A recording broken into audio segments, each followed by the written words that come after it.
Big ಬಾಸ್ನಲ್ಲಿ Gilli ನಟ ಎಂಬುವ ವ್ಯಕ್ತಿ ಇದ್ದಾರೆ. ಸದ್ಯಕ್ಕೆ ಏನಾಗ್ತಾ ಇದೆ ಅಂತ ನಿಮ್ಮೆಲ್ಲರಿಗೂ ಗೊತ್ತಿದೆ, ಮಾಧ್ಯಮದಲ್ಲಿ ನೋಡ್ತಾ ಇದ್ದೀರಾ. ಗಿಲ್ಲಿ ನಟ ಒಬ್ಬರು ರಿಷಿ ಎನ್ನುವ ಮತ್ತೊಬ್ಬ ಸ್ಪರ್ಧೆಯ ಒಂದು ಒಳ ಉಡುಪನ್ನು ಅಥವಾ ಉಡುಪನ್ನು ಬೇರೆ ಒಂದು ರೂಮಿಗೆ ತೆಗೆದುಕೊಂಡೋಗಿ ಹಾಕಿದ್ದಾರೆ ಬಾತ್ರೂಮಿಂದ. ಸೊ ಈ ಒಂದು ಕಾರಣಕ್ಕಾಗಿ ಕಲಾವಿದೆಯಾಗಿರುವಂತಹ ಕುಶಲ ಅವರು ಒಂದು ದೂರನ್ನು ಮಹಿಳಾ ಆಯೋಗಕ್ಕೆ ನೀಡಿದ್ದಾರೆ. ಸೊ ಮಹಿಳಾ ಆಯೋಗ ಬೆಂಗಳೂರು ಪೊಲೀಸ್ ಆಯುಕ್ತರಿಗೆ ಈ ಬಗ್ಗೆ ಕ್ರಮ ತೆಗೆದುಕೊಳ್ಳುವಂತೆ ಪತ್ರವನ್ನು ಬರೆದಿದ್ದಾರೆ. ಸೊ ಇವತ್ತು ಈ ವಿಚಾರವಾಗಿ ಮಾತನಾಡಲಿಕ್ಕೆ ನಮ್ಮ ಜೊತೆ ಶ್ರೀಮತಿ ಕುಶಲ ಅವರಿದ್ದಾರೆ. ಬನ್ನಿ, ಅವರನ್ನು ನಾನು ಮಾತಾಡಿಸ್ತಾ ಹೋಗ್ತೀನಿ. ಮೇಡಮ್ ನಮಸ್ತೆ. ಏನಾಗಿದೆ ಮತ್ತು ಯಾವ ಕಾರಣಕ್ಕಾಗಿ ದೂರನ್ನು ನೀಡಿದ್ದೀರಿ? ಸರ್, ನನ್ನ ಹೆಸರು ಕುಶಲ, ರಂಗಭೂಮಿ ಕಲಾವಿದೆ. ನಾನು 12 ಸೀಸನ್ ಕೂಡ ನಾನು ಬಿಗ್ ಬಾಸ್ ನೋಡ್ತಾ ಬರ್ತಿದ್ದೀನಿ. ಆ್ಯಕ್ಚುಲಿ ನಂಗೆ ಬಿಗ್ ಬಾಸ್ ಅಂದರೆ ನಂಗೆ ತುಂಬ ಇಷ್ಟ. ಎಲ್ಲ ತಮಿಳು ತೆಲುಗು ಎಲ್ಲ ಬರುತ್ತೆ, ಆದರೆ ಕನ್ನಡ ತುಂಬ ಚೆನ್ನಾಗಿ ಬರ್ತಾಯಿತ್ತು. ಭಾಳಷ್ಟು ಫೇಮಸ್ಸು ಕೂಡ ಇದು. ಒಂದು ರಿಯಾಲಿಟಿ ಶೋ ಅಂದರೆ ಬಿಗ್ ಬಾಸ್ ತುಂಬ ರಿಯಾಲಿಟಿ ಶೋ ಅಂದರೆ ತುಂಬ ಫೇಮಸ್ ಆಯ್ತು ಇದು. ಹಾಗಾಗಿ ನಾನು ಶ್ರುತಿ ಮೇಡಮ್ ಗೆದ್ದರು, ಪ್ರಥಮ್ ಗೆದ್ದರು, ಆಮೇಲೆ ಲ್ಯಾಗ್ ಮಂಜ ಕಮಿಡಿಯನ್ ಗೆದ್ದರು. ಸೊ ಭಾಳ ಚೆನ್ನಾಗಿತ್ತು. ಯಾವುದೇ ನಾನು ಅದಕ್ಕೆ ಯಾವುದೂ ಚಕಾರ ಎತ್ತಿಲ್ಲ, ಎದರಲ್ಲೂ ಏನೂ ಲೋಪದೋಷಗಳು ಕಾಣಿಸ್ಲೇ ಇಲ್ಲ. ಈ ಸೀಸನಲ್ಲಿ ಮಾತ್ರ ನನಗೆ ಗಿಲ್ಲಿ ನಟದ ಬಗ್ಗೆ ನನಗೆ ಗಿಲ್ಲಿ ಅವರು ಕಲಾವಿದರೆ, ಹಾಸ್ಯ ನಟ ಅಂತ ಹೇಳ್ತಾರೆ. ಯಾವ ರೀತಿ ಹಾಸ್ಯದಿಂದ ಅವ್ರನ್ನ ತೊಗೋಬೇಕೋ ಗೊತ್ತಿಲ್ಲ. ಅವ್ರ ಹಾಸ್ಯದಲ್ಲಿ ನಗುನೇ ಬರಲ್ಲ. ಎಲ್ಲಿ ಟಾಂಟ್ ಆಗುತ್ತೆ, ಎಲ್ಲಿ ಹೆಣ್ಮಕ್ಳಿಗೆ ಅಗೌರವ ತೋರಿಸೋದು, ಎಲ್ಲಿ ಒಂಥರ ನಿನ್ನ ಸ್ಟ್ರಾಟಜಿಯಪ್ಪ ನೀನು ಮಾಡ್ಕೋ, ನಿನ್ಗೆ ಗೆಲ್ಲಕ್ಕೆ ಏನು ಮಾಡ್ಕೊತೀಯ, 50 ಲಕ್ಷ ಗೆದ್ಕೊತೀಯ, ಅಗೌರವ ತೋರಿಸೋದು ಯಾತಕ್ಕೋಸ್ಕರ ಅಗೌರವ ತೋರಿಸೋದು. ನೋಡಿ, ಅಲ್ಲಿ ಒಂದು ಇನ್ಸಿಡೆಂಟ್ ನಡೆಯುತ್ತೆ. ಅದನ್ನು ಸುದೀಪ್ ಸರ್ ಕೂಡ ಸ್ಟೇಜ್ ಮೇಲೆ ಹೇಳಿದ್ದಾರೆ. ನಾನು ಬಿಗ್ ಬಾಸ್ ಟೀಮ್ನವ್ರನ್ನ ಕೇಳ್ತೀನಿ, ಯಾಕೆ ಇದೆಲ್ಲ ಸೀರಿಯಸ್ ಆಗಿ ತೊಗೊಳ್ಳಲ್ಲ? ನೀವು ಹೆಣ್ಮಕ್ಳಿಗೆ ಅಲ್ಲಿ ಅಗೌರವ ತೋರಿಸ್ತಾ ಇದ್ದಾರೆ ಅನ್ನೋದಾದರೆ ನೀವು ಯಾಕೆ ಎಂಟ್ರಿ ಯಾಕೆ ಆಗ್ತಾ ಇಲ್ಲ? ಅಲ್ಲಿ ಬರ್ತಾರೆ ಅವರು, ಗಿಲ್ಲಿ ನನ್ನ ಹತ್ರ ಬಟ್ಟೆ ಇಲ್ಲ, ನಾನು ಒಳಗಡೆ ಹೋಗಿ ಅದು ಬಂದುಬಿಡ್ತೀನಿ ಅಂದಾಗ ಇವರು ಆಯಿತು ಸ್ನಾನ ಮಾಡ್ಕೊಂಡು ಬಂತ ಕಳಿಸ್ದವರು ಇವರೇ. ಒಳಗಡೆಯಿಂದ 50, ನಾನು 5 ಎಣ್ಸೋದ್ರೊಳಗೆ ಬರಬೇಕು ಅಂತಾರೆ. ಅವ್ರು 50 ಅಂತ ಹೇಳ್ತಾರೆ. ಹೆಣ್ಮಕ್ಳು ತಕ್ಷಣ ಬರೋಕ್ಕಾಗಲ್ಲ. ಗಂಡು ಮಕ್ಳಾದ್ರೆ ಟವಲ್ ಸುತ್ಕೊಂಡು ಏನೋ ಬಂದುಬಿಡ್ತಿದ್ರು. ಇವ್ರು 5 ಎಣಿಸ್ಬಿಟ್ಟು ಬರಲಿಲ್ಲ ಅಂದ್ಬಿಟ್ಟು ಹೋಗಿ ಅವ್ರು ಸೂಟ್ ಕೇಸ್ನ ಓಪನ್ ಮಾಡಿಬಿಟ್ಟು ಅಲ್ಲೇನೋ ಪರ್ಸ್ನಲ್ ಇರುತ್ತೆ, ಒಳ ಉಡುಪುಗಳಿರುತ್ತೆ, ಏನೋ ಒಂದು ತಂದು ಬಾತ್ರೂಮ್ಗೆ ಹಾಕೋದು. ಎಷ್ಟು ಮಟ್ಟಿಗೆ ಸರಿ ಅದು? ಇಲ್ಲಿ ಇನ್ನೊಂದು ಯಾವುದು ನಿಖರ ಕಾರಣಕ್ಕಾಗಿ ದೂರನ್ನು ನೀಡಿದ್ದಾರೆ? ಯಾಕೆಂದರೆ ಅದೇ ರೀತಿಯ ಒಂದು ಬಿಗ್ ಬಾಸಲ್ಲಿ ಈ ಹಿಂದೆನೂ ನೋಡಿದ್ದೀವಿ, ಸಾಕಷ್ಟು ಸಲ ಆ ರೀತಿಯಾಗಿದೆ ಅಥವಾ ಅದನ್ನು ಮೀರಿ ಆಗಿದೆ ಕೆಲಸಗಳು. ಮತ್ತು ಈ ಬಿಗ್ ಬಾಸಲ್ಲೂ ಆಗ್ತಾ ಇದೆ ನೋಡ್ತಾ ಹೋಗೋದ್ರೆ. ಬಟ್ ಪರ್ಟಿಕ್ಯುಲರ್ ಆಗಿ ಇದೊಂದು ವಿಚಾರವಾಗಿ ದೂರನ್ನು ಯಾಕೆ ನೀಡಿದ್ದಾರೆ ಮತ್ತು ನಿಖರವಾದ ಕಾರಣ ಏನು? ಅದೇ ಸರ್, ಇದು ಹೆಣ್ಮಕ್ಳದ್ದು ಬಟ್ಟೆನ ಇವ್ರಿಗೆ ಯಾರು ಅಧಿಕಾರ ಕೊಟ್ಟರು ಆ ಹುಡುಗಿದ ಬಟ್ಟೆ ತಂದು ಹಾಕೋದಕ್ಕೆ? ಅಥವಾ ನೀನು ಅಲ್ಲೇ ಬಾಗಿಲು ತಟ್ಬೋದಾಗಿತ್ತು, ಅಥವಾ ಕ್ಯಾಮ್ರಾಗೆ ಹೇಳ್ಬೋದಾಗಿತ್ತು ಬಿಗ್ ಬಾಸ್ ಅವ್ರಿಗೆ ನಾನು ಬೇಗ ಹೋಗಬೇಕು ಅಂತ ಏನೋ ಹೇಳ್ಬೇಕಾಯ್ತು. ತಂದು ಹಾಕಿದ, ಅದೆಷ್ಟು ಮಟ್ಟಿಗೆ ಸರಿ? ಅದಾದಮೇಲೆ ಪ್ರತಿ ಸಲಿನೂ ಅಲ್ಲಿ ಗಿಲ್ಲಿಯಿಂದನೇ ತುಂಬ ಅಲ್ಲಿರೋ ಹೆಣ್ಮಕ್ಳಿಗೆ ಟಾರ್ಚರ್. ಅಲ್ಲಿ ಸೇಫ್ಟಿ ಆಗಲಿ, ಹೆಣ್ಮಕ್ಳಿಗೆ ಸೇಫ್ಟಿನೇ ಇಲ್ಲ, ಅಗೌರವ ತೋರಿಸ್ತಾ ಇದ್ದಾರೆ. ಅವ್ರು ಏನು ಮಾತಾಡೋಕ್ಕಾಗ್ತಾಯಿಲ್ಲ. ಯಾಕೆಂದರೆ ಬಿಗ್ ಬಾಸಿಗೆ ಬಂದಿರ್ತಾರೆ, ಅಲ್ಲಿ ಏನೋ ಅಗ್ರಿಮೆಂಟ್ ಆಗಿರುತ್ತೆ, ಆಚೆ ಬರೋಕ್ಕಾಗಲ್ಲ, ಬಂದರೆ ಇವರೇ ದುಡ್ಡು ಕಟ್ಟಬೇಕಾಗುತ್ತೆ. ಆ ಥರದ್ದೆಲ್ಲ ಎದುರ್ಕೊಂಡು ಎಲ್ಲ ಸಹಿಸ್ಕೊಂಡು ಅಲ್ಲಿ ಇದ್ದಾರೆ.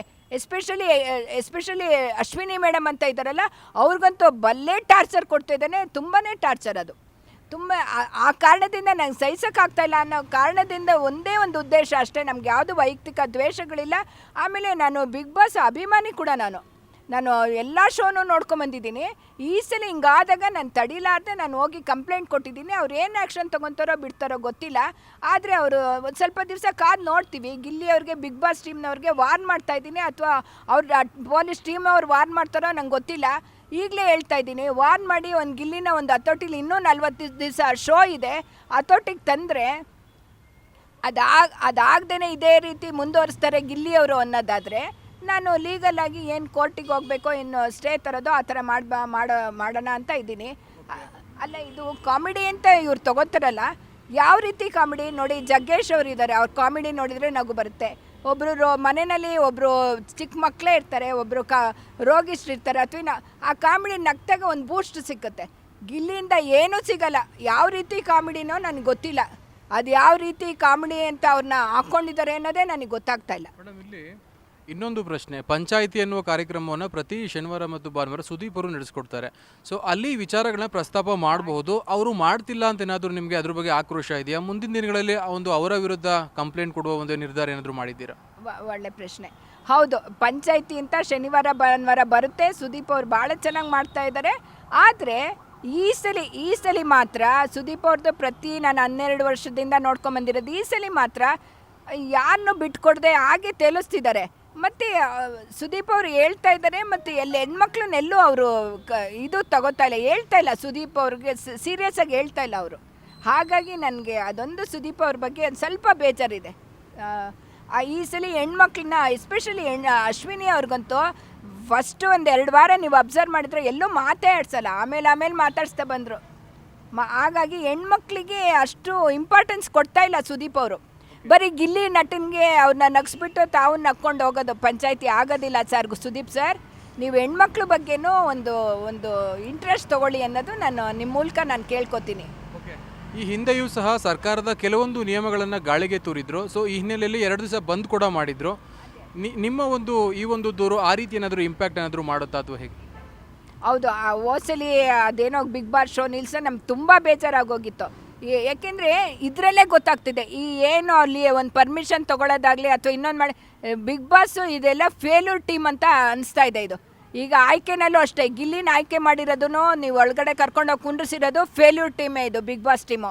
ಆಮೇಲೆ ಹೆಣ್ಮಕ್ಳಿಗೆ ಅಲ್ಲಿ ಗೌರವ ತೋರಿಸ್ತಾ ಇದ್ದಾರೆ, ಯಾವುದೂ ನೀವು ಇದು ಮಾಡ್ತಾ ಇಲ್ಲ. ಇದು totally big boss team failure team ಅಂತಲೇ ಹೇಳ್ತೀನಿ ಈ ಸಲ. ಈಗ ಪೊಲೀಸ್ ಆಯುಕ್ತರಿಗೆ ಮಹಿಳಾ ಆಯೋಗದ ಕಡೆಯಿಂದ ದೂರು ಹೋಗಿದೆ. ಸೊ ನಿಮಗೆ ಅವ್ರ ಕಡೆಯಿಂದ ಯಾವುದಾದ್ರೂ ಕರೆ ಬಂದಿತ್ತಾ ಅಥವಾ ಹೇಗೆ? ಇಲ್ಲ, ಆ ಥರ ಏನು ಕರೆ ಏನು ಬಂದಿರಲಿಲ್ಲ ಸರ್. ನನಗೆ ಒಂದು ವಾಟ್ಸಪ್ಪಲ್ಲಿ ಬಂದಿದೆ, ಇದು ದೂರಾಗಿದೆ, ಕುಶಲ ಅವರು ಈ ಥರ ಕೊಟ್ಟಿದ್ದಾರೆ, ಇದನ್ನು ಸರಿಯಾಗಿ ವೆರಿಫಿಕೇಷನ್ ಮಾಡಿ ಅಂತ ಮಹಿಳಾ ಇದರಿಂದ ಕಳಿಸಿದರೆ, ಮತ್ತು ರಾಮನಗರ ಎಸ್ ಪಿಗೂ ಏನೋ ದೂರು ಕೊಟ್ಟಿದ್ದಾರೆ ಅನ್ನೋದ್ರ ಬಗ್ಗೆ ಬಂದಿದೆ ಸರ್. ಅದು ವಾಟ್ಸಪ್ಪಲ್ಲಿ ಕಳಿಸಿದ್ರು ಅಷ್ಟೇ. ನಾವು ಕೊಡೋದು ನಮ್ಮ ಕರ್ತವ್ಯ, ನಾವು ಕೊಟ್ಟಿದ್ದೀವಿ. ಅವ್ರು ಏನು ಮಾಡ್ತಾರೆ ಮುಂದಿನ ದಿನ ಕಾದು ನೋಡೋಣ. ಇದೇ ಥರ ಇನ್ನೂ 40 ದಿವಸ ಇದೆ, ಅದರಲ್ಲಿ ಏನು ಯಾವ ಥರ ಮಾಡ್ತಾರೆ, ಗಿಲ್ಲಿಗೊಂದು ಇದು ಮಾಡ್ತಾರಾ, ಒಂದು ಇನ್ಸ್ಟ್ರಕ್ಷನ್ ಕೊಡ್ತಾರಾ, ಅಥವಾ ಏನು ಇದೇ ರೀತಿ ಮುಂದೆ ಹೊರಿತು ಅಂದರೆ ನಾವು ಲೀಗಲಾಗಿ ಏನಾದರೂ ಒಂದು ಮಾಡೋಣ ಅಂತ ಅಂದ್ಕೊಂಡಿದ್ದೀವಿ ಸರ್. ಸೊ ಈ ವಿಚಾರವಾಗಿ ಬಿಗ್ ಬಾಸ್ ಏನಾದರೂ ಅಲ್ಲಿ ಗಿಲ್ಲಿ ನಟ ಅವ್ರಿಗೆ ಒಂದು ಪನಿಷ್ಮೆಂಟ್ ಥರ ಕೊಟ್ಟು ಈ ರೀತಿ ಮುಂದೆ ಮಾಡಬಾರ್ದು ಅಂತ ಹೇಳಿದ್ರೆ ನೀವು ಕಂಪ್ಲೇಂಟನ್ನು ವಾಪಸ್ ತಗೋತೀರಾ ಅಥವಾ ಹೇಗೆ? ಅಲ್ಲ, ವಾಪಸ್ ತಗೊಳ್ಳೋದು ಹಿಂಗೆಲ್ಲ ಮಾಡಬಾರ್ದು ಅನ್ನೋದಕ್ಕಿಂತ ಅವನಿಗೆ ಸ್ವಲ್ಪ ಬುದ್ಧಿ ಹೇಳಿ, ನೀವು ಈಗ ಪೊಲೀಸ್ ಟೀಮಿಂದನೇ ಬಿಗ್ ಬಾಸ್ಗೆ ಒಂದು ವಾರ್ನ್ ಮಾಡಬೇಕು. ಹೆಣ್ಮಕ್ಳಿಗೆ ಹೊರ್ಗಡೆ ಹೆಣ್ಮಕ್ಳಿಗೆ ತುಂಬ ಅಗೌರವ ತೋರಿಸ್ತಾ ಇದ್ದಾರೆ, ಇದನ್ನು ಕಂಟ್ರೋಲ್ ಮಾಡಿ ಅಂತ ಒಂದು ಬಿಗ್ ಬಾಸ್ ಟೀಮ್ನವ್ರಿಗೆ ಇವರು ವಾರ್ನ್ ಮಾಡಬೇಕಷ್ಟೇ ಸರ್. ನಾವು ಕಂಪ್ಲೇಂಟ್ ವಾಪಸ್ ತಗೊಳ್ಳೋದು ಬಿಡೋದು ಅಲ್ಲ, ವಾರ್ನ್ ಮಾಡಬೇಕು. ಇದು ಪೊಲೀಸ್ ಇಲಾಖೆಯಿಂದ ಖಂಡಿತ ಇದು ಆಗಲೇಬೇಕು ಸರ್. ಇದು ಸೊ ಬೇರೆ ಭಾಷೆಗಳ ಬಿಗ್ ಬಾಸ್ಗೆ ಹೋಲಿಸಿದ್ರೆ ಮತ್ತು ಕನ್ನಡ ಬಿಗ್ ಬಾಸಲ್ಲಿ ರೂಲ್ಸ್ ಆ್ಯಂಡ್ ರೆಗ್ಯುಲೇಷನ್ ಸ್ವಲ್ಪ ಕಡಿಮೆ ಇದೆ. ಅಂದರೆ ಬೇರೆ ಭಾಷೆ ಅಥವಾ ಕನ್ನಡ ಬಿಗ್ ಬಾಸ್ ಅಂದರೆ ಯಾವುದೇ ಇಲ್ಲಿ ರೂಲ್ಸ್ ಇರೋದಿಲ್ಲ. ಸೊ ಅದೇನಾದರೂ ಈ ರೀತಿಯ ಒಂದು ಕೃತ್ಯಗಳಿಗೆ ಕಾರಣ ಆಗ್ತಾ ಇದೆಯಾ ಅಥವಾ ಹೇಗೆ?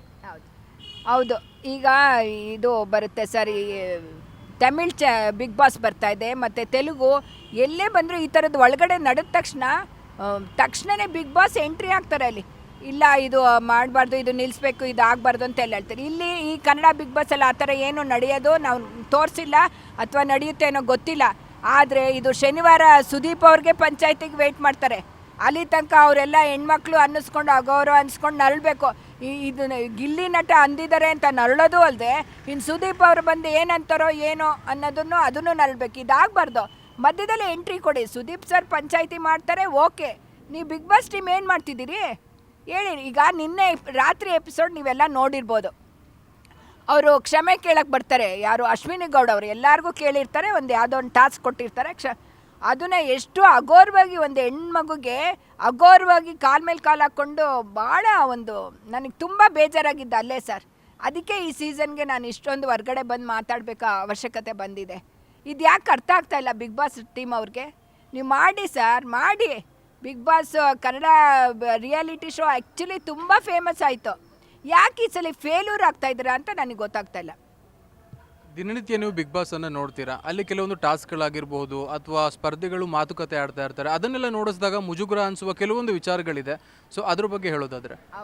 ಹೌದು, ಅದು ಮುಜುಗರ ಅಂತೂ ಖಂಡಿತ ಇದೆ ಸರ್. ಯಂಗ್ಸ್ಟರ್ಸ್ಗೆ ಅಥವಾ ಟೀನೇಜ್ ಗರ್ಲ್ಸ್ಗೆ, ಕಾಲೇಜ್ ಗರ್ಲ್ಸ್ಗೆಲ್ಲ ಏನೋ ಲವ್ ಟ್ರ್ಯಾಕ್ ಅಂತ ತುಂಬ ಮಾತಾಡ್ತಾರೆ. ಏನು ಲವ್ ಟ್ರ್ಯಾಕು? ಅದನ್ನ ಯಾಕೆ ನೀವು ಹೈಲೈಟ್ ಮಾಡ್ತೀರಾ? ನೀವೇನು ಮೆಸೇಜ್ ಏನು ಕೊಡ್ತಿದ್ದೀರಾ ಯಂಗ್ಸ್ಟರ್ಸ್ಗೆ? ಆ ಲವ್ ಟ್ರ್ಯಾಕ್ ಅನ್ನೋದನ್ನ ಓಪನ್ ಮಾಡಿ ಅನ್ನೋದು ಯಾವ ರೀತಿ? ಇದೇನೋ ಈ ಸಲ ಶೋನೇ ಅಷ್ಟು ಸರಿಗಿಲ್ಲ ಸರ್. ಈ 12ನೇ ಸೀಸನು ಅದು ಟೋಟಲಿ ಫೇಲ್ಯೂರ್ ಆಗಿದೆ ಸರ್. ಮತ್ತೊಂದು ಸಲ ಹೇಳ್ತೀನಿ, ಬಿಗ್ ಬಾಸ್ ಟೀಮ್ ಫೇಲ್ಯೂರ್ ಆಗಿದೆ ಸರ್ ಈ ಸಲ.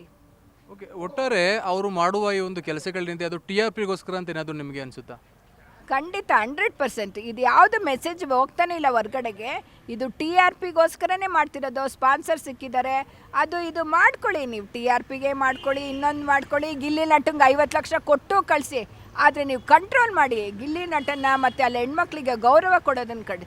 ಹೆಣ್ಮಕ್ಳಿಗೆ ನೀವು 50 ಲಕ್ಷ ಕೊಟ್ಟು ಕಳಿಸಿ ಓಟ್ ಬರುತ್ತೆ, ಅದು ಇದು ನಾವೇನು ಕೇಳ್ತಾ ಇಲ್ಲ. ಆ ಗಿಲ್ಲಿ ನಟನ್ನ ಕಂಟ್ರೋಲ್ ಮಾಡಿ ಹೆಣ್ಮಕ್ಳಿಗೆ ಗೌರವ ತೋರಿಸಿ ಅನ್ನೋದು ನಾನು ಕೇಳ್ಕೊತೀನಿ ಸರ್. ಕೊನೆಯದಾಗಿ ಏನು ಹೇಳ್ತೀರಾ ಮೇಡಮ್, ಬಿಗ್ ಬಾಸ್ ಟೀಮ್ಗೆ ಮತ್ತು ಪೊಲೀಸ್ ಆಯೋಗಕ್ಕೆ ಏನು ಕಂಪ್ಲೇಂಟನ್ನು ನೀಡಿದ್ದೀರಾ? ಎರಡಕ್ಕೂ ಏನು ಹೇಳ್ತೀರಾ, ಎರಡು ವಿಚಾರಗಳಿಗೆ? ಸರ್, ಪೊಲೀಸ್ ಟೀಮ್ನವ್ರಿಗೆ ನಾನು ಇನ್ನೇನು ಸರ್, ನಾನು ಕಂಪ್ಲೇಂಟ್ ಕೊಟ್ಟಿದ್ದೀನಿ. ನಾನು ಗಿಲ್ಲಿ ನಟನ್ ಕರೆಸ್ಬಿಡಿ, ಅದು ಮಾಡಿಬಿಡಿ, ಇದು ಮಾಡಿಬಿಡಿ ಅಂತ ಕೇಳ್ತಾ ಇಲ್ಲ. ಒಂದು ಬಿಗ್ ಬಾಸ್ ಟೀಮ್ಗೆ ವಾರ್ನ್ ಮಾಡಿ ಸರ್. ಹೆಣ್ಮಕ್ಳಿಗೆ ಹೊರಗಡೆ ತೊಂದರೆ ಆಗ್ತಾಯಿದೆ, ಅಗೌರವ ತೋರಿಸ್ತಾ ಇದ್ದಾರೆ, ಈ ಥರ ಮಾಡ್ತಾ ಇದ್ದಾರೆ ಅಂತ ಒಂದು ಬಿಗ್ ಬಾಸ್ ಟೀಮಿಗೆ ನೀವು ಒಂದು ವಾರ್ನ್ ಮಾಡಿದರೆ ಅಷ್ಟೇ ಸಾಕು ಸರ್, ನಮಗೆ ಇನ್ನೇನು ಬೇರೆ ಏನಿಲ್ಲ. ಸೊ ಒಟ್ಟಾರೆ ಕುಶಲ್ ಅವರು ಹೇಳಿದ್ದಿಷ್ಟು ಎಲ್ಲ ವಿಚಾರಗಳನ್ನು ಕಾಮಿಡಿ ಥರ ತೆಗೊಳ್ಳೋದು ತುಂಬ ತಪ್ಪು. ಯಾಕೆ ಅಂತಂದರೆ ಬಿಗ್ ಬಾಸ್ ಒಂದು ಮನೋರಂಜನಾತ್ಮಕ ಮತ್ತು ಎಲ್ಲ ಫ್ಯಾಮಿಲಿಯವರು ಕೂತ್ಕೊಂಡು ನೋಡುವಂಥ ಕಾರ್ಯಕ್ರಮ. ಇದರಲ್ಲಿ ಈ ರೀತಿಯ ಕೆಲವೊಂದು ಅವಘಡಗಳು ನಡೆಯಬಾರ್ದು. ಸೊ ಇದು ಈ ಹೊತ್ತಿನ ಸುದ್ದಿ. ಕ್ಯಾಮ್ರಾ ಪರ್ಸನ್ ಚಂದು ಜೊತೆ ಗಿರೀಶ್ ವಸಿಷ್ಠ, ಬೆಂಗಳೂರು. ಗ್ಯಾರಂಟಿ ನ್ಯೂಸ್, ಸುದ್ದಿ ಖಚಿತ, ನ್ಯಾಯ ನಿಶ್ಚಿತ.